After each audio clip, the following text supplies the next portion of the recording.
This happened several years ago, and I've only told a handful of people about it. My wife, my brother, and one close friend I trusted not to think I was losing my mind. I'm sharing it now because I still don't have an explanation, and at this point I doubt I ever will. I'm 34 years old and live in British Columbia. For most of my 20s, I was a professional alpine skier. I competed nationally for about 6 years before my body started showing signs of exhaustion from years of pushing limits. It wasn't a single catastrophic injury that forced me to retire, just the cumulative wear and tear that comes from throwing yourself down mountains since childhood. I stepped away from competition when I was 26. It felt like the right decision. But stepping away from competitive skiing didn't mean I stopped skiing altogether. In fact, it allowed me to focus on the type of skiing I truly loved. Backcountry skiing far away from crowded resorts. I mention all of this because I want to make it clear that I wasn't inexperienced. I was avalanche trained, certified in wilderness first aid, and familiar with all safety protocols for solo backcountry trips. I had completed dozens of solo excursions without any issues. The plan that day was simple. I was heading to a remote mountain range a few hours north of where I lived, a place I had skied before. The weather forecast predicted light snowfall, nothing extreme. Avalanche conditions were listed as manageable. I checked them the night before and again that morning. Everything looked safe.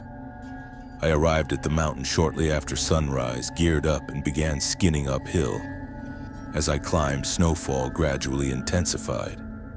That wasn't unusual, but the wind began shifting directions in a way the forecast hadn't predicted.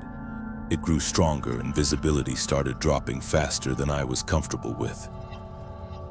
The smart decision would have been to turn around immediately. Instead, I convinced myself to finish one run. I had been looking forward to it all week, and I told myself I would descend cautiously and leave afterward. I've replayed that decision in my mind countless times since then. I knew it was risky even in that moment. Experienced backcountry skiers die every year because of decisions exactly like that.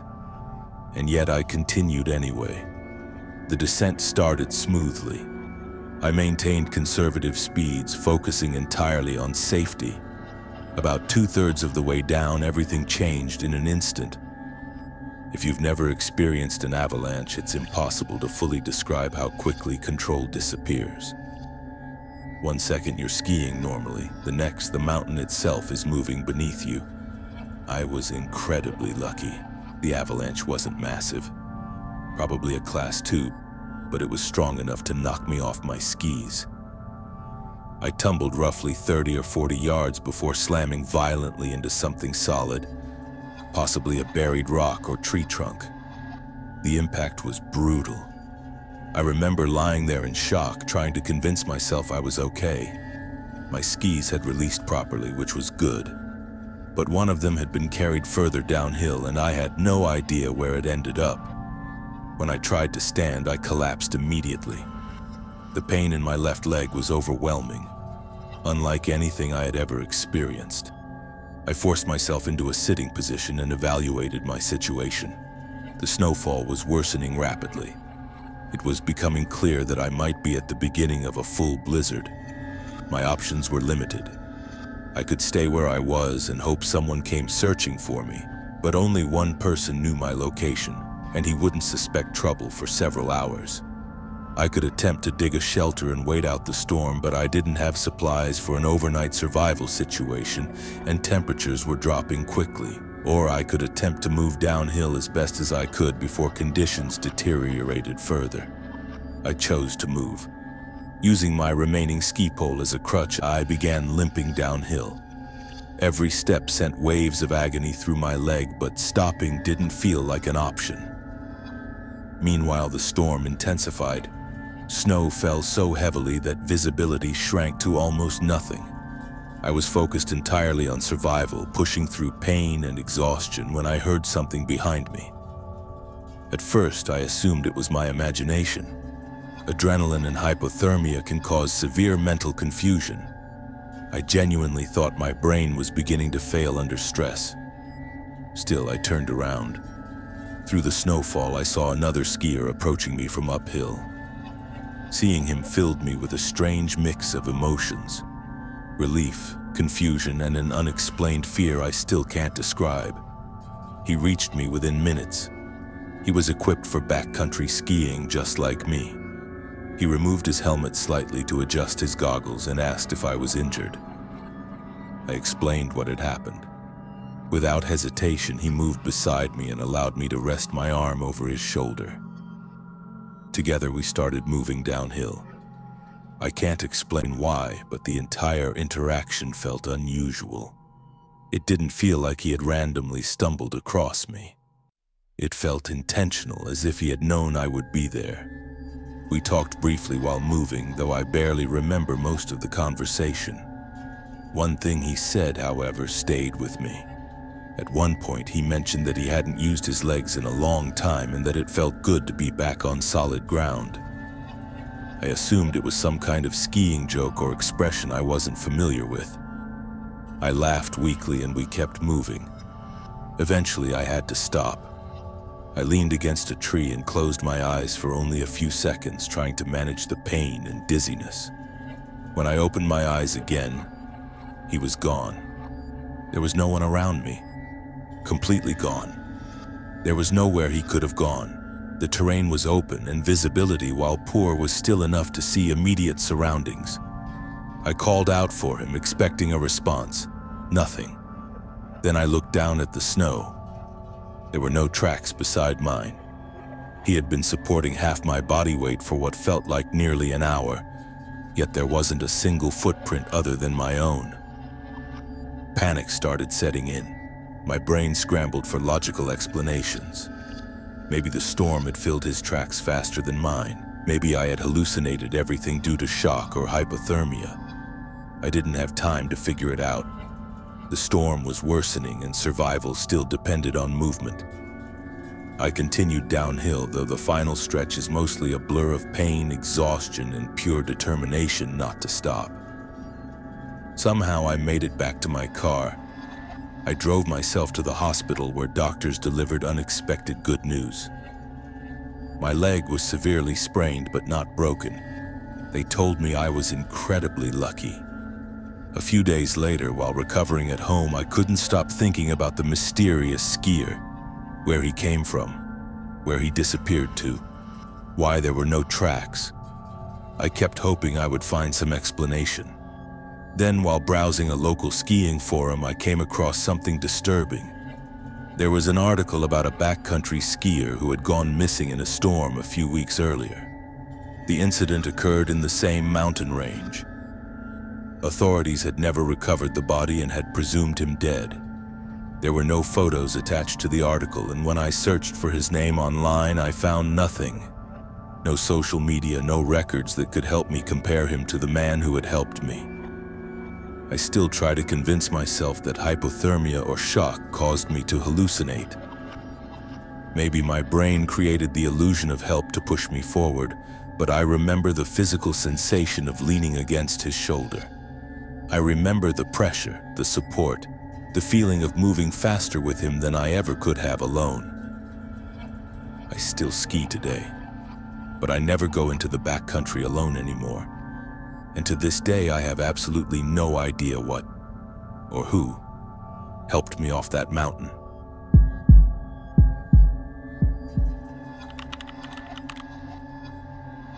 This happened last winter during one of the most intense blizzards I can remember. I was 27 at the time, living alone in a small rental house in upstate New York.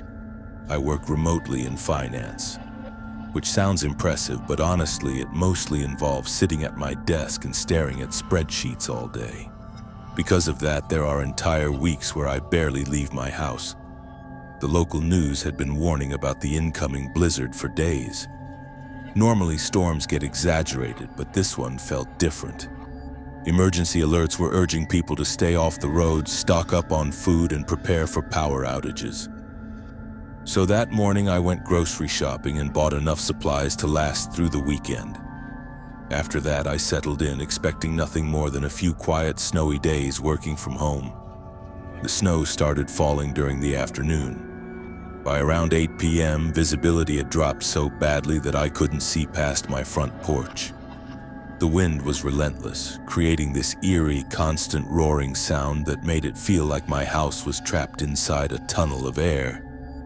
Around 10:30 p.m., I heard a strange noise outside.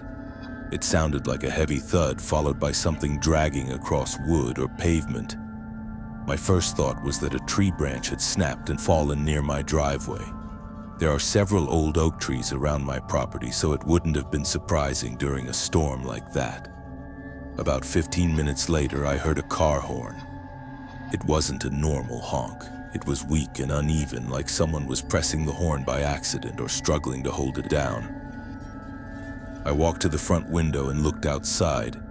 Through the snow, I could barely make out headlights shining near the end of my driveway.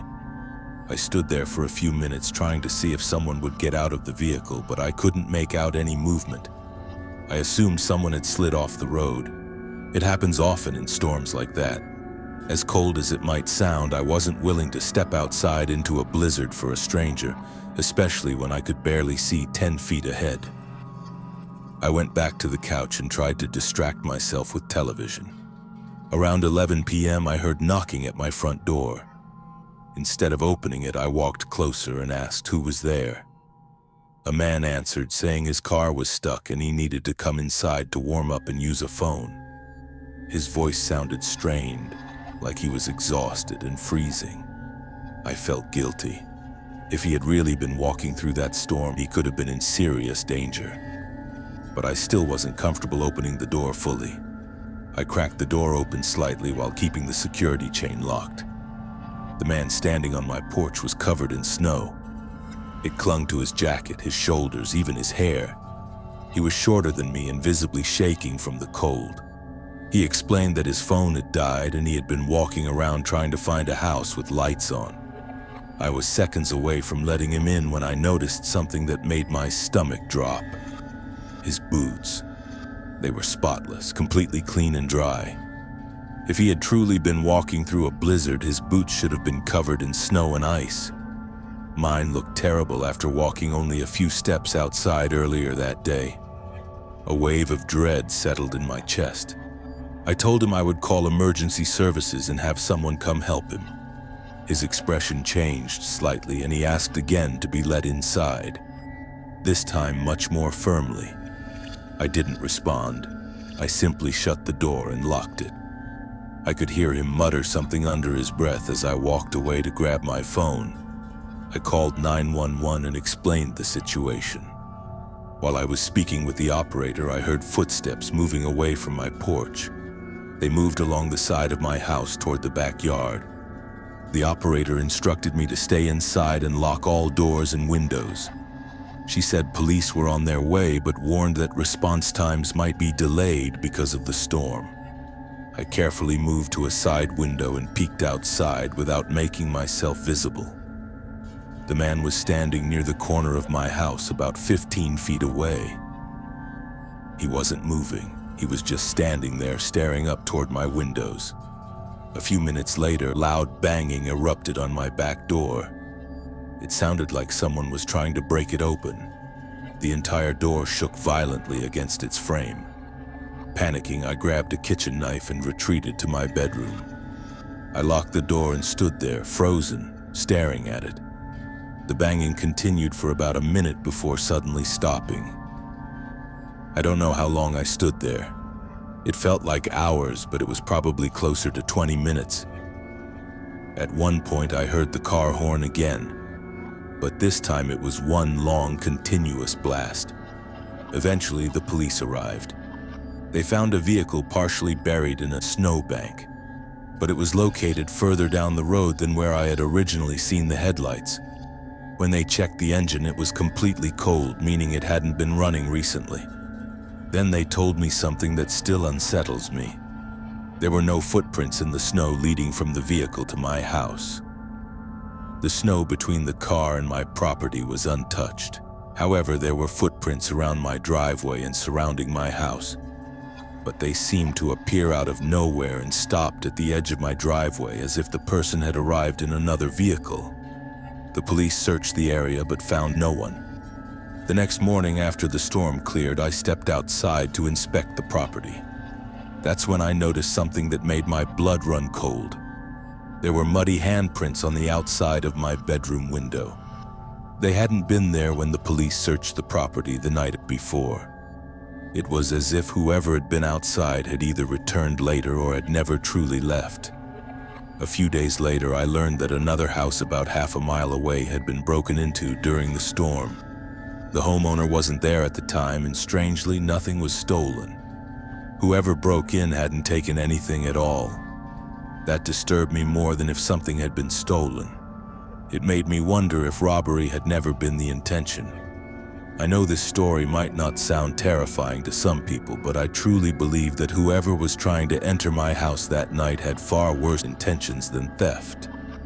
I still feel chills when I think about how close I came to opening that door.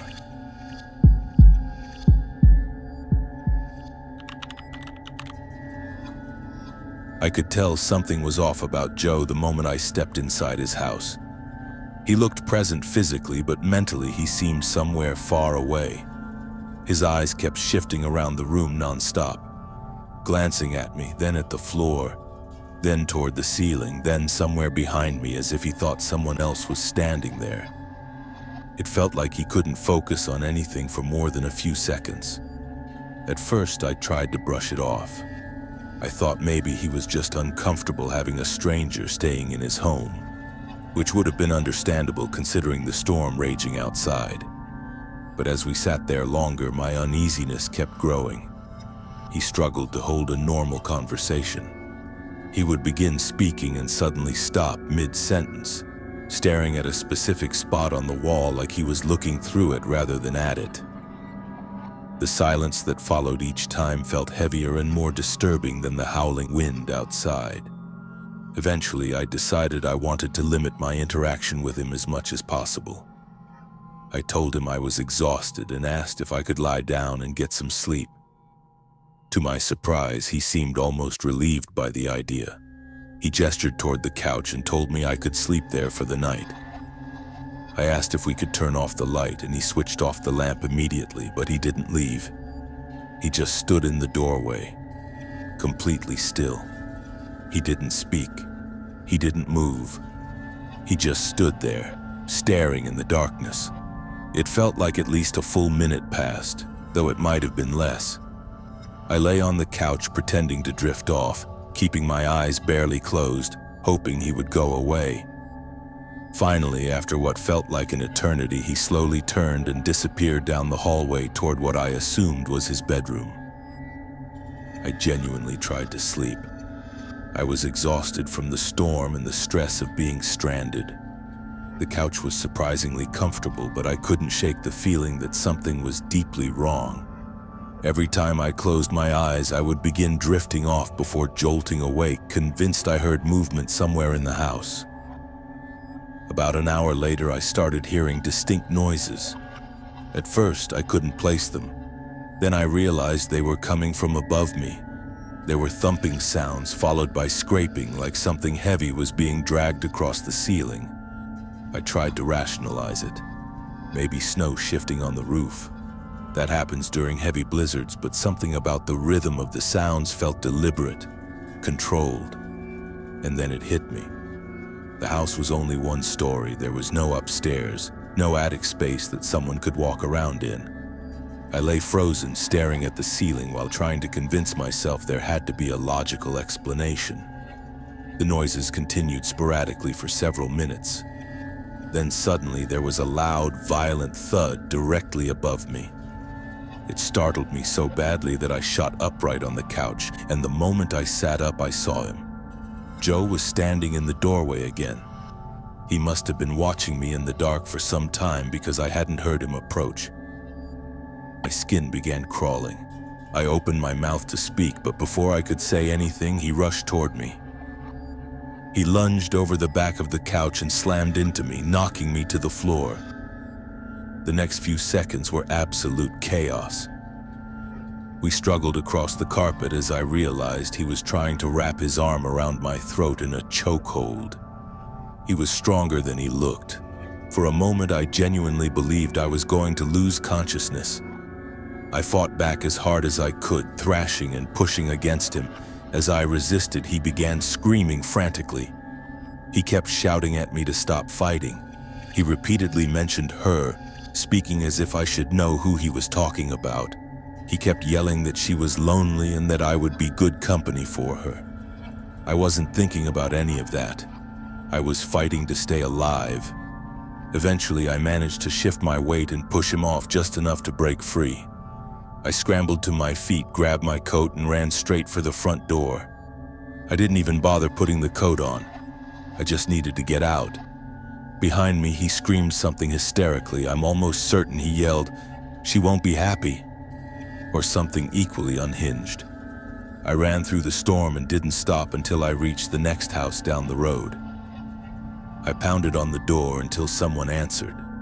A husband and wife opened the door and immediately pulled me inside when they saw my condition.